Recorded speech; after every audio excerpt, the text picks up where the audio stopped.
Hi folks, this is Tim Behrens, and I wanted to take a moment to show you my new rig. This will probably be a two-part video. I think in the second part I'll just show you actually how I use it. I just want to talk a little bit about the setup though.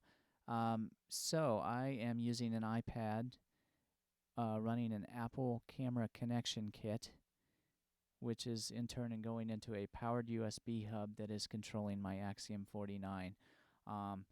And all of the audio from the iPad is going into an iRig Stomp.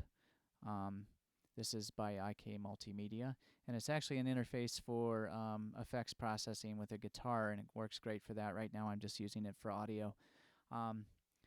So within my iPad, I'm using Multimedia's Sampletank, which is a library of sounds that I can control with my keyboard. For this demonstration, I've loaded up 4 different sounds. Each one of these 4 sounds, as I select them, is going to a different MIDI channel. So on channel 1, I've got a drum kit. This is the British kit. So you can see there are a lot of different ones to choose from, and a lot of different preset loops that are built in. Great for just kind of setting down a beat. But if you actually want to play them, you've got playable pads here.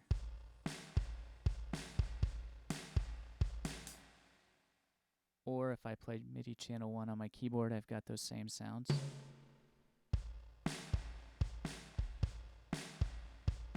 Or I could do a combination of the two.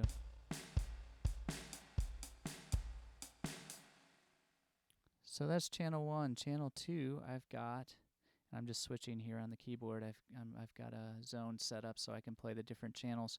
On channel 2, I've got an electric keyboard sound.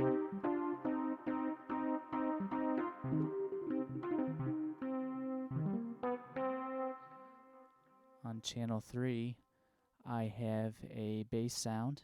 In this case, if we look at it, it's called Modern Slap. There's a lot of different sounds in here. Fretless, upright, finger-picked, some more kind of synth-sounding basses, and this being a slap sound.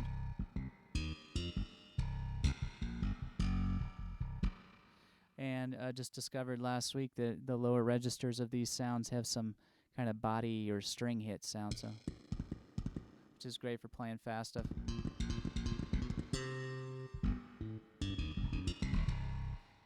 And on the last channel, I've got congas, and all of these kind of ethnic sounding instruments have loops that are built in as well.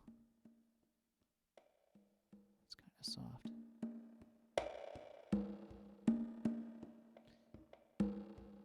And they also have the playable pads. So on the keyboard, MIDI channel 10 is set up for the keypad, so I've got that set in here, which is great if you want to use velocity for more realistic sound. So.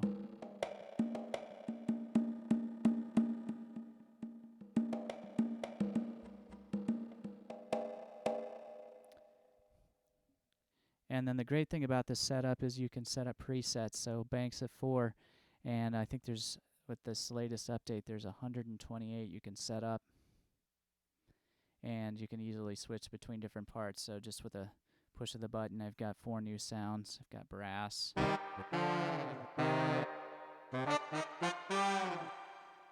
or a flute sound,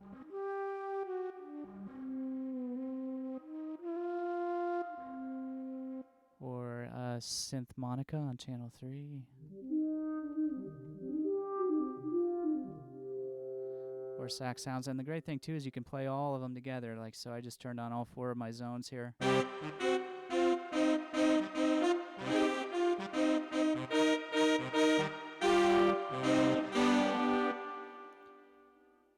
And lastly, last thing I wanted to show you before I actually try and lay down a groove here is that the iPad itself is sitting on an iKlip Studio, and this is a great kind of setup because you can adjust the height. So if now I've got it set up for a viewing angle, like a screen, so I can see what I'm doing. But if I lower it, just kind of let it fall back into place. Let me go even farther here. You can turn it into more of a plane surface. And with the latest update as well, Sampletank included virtual MIDI, so interfaces in the iPad can send directly to Sampletank now, which is, in my mind, the best update they've done so far. So in Geosynthesizer, I can just tell it I want to play MIDI channel 2. Sampletank is on.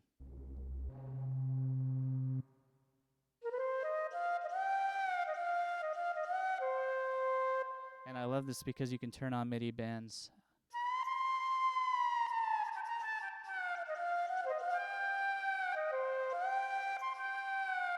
which helps you get sounds that you might not get on a traditional keyboard.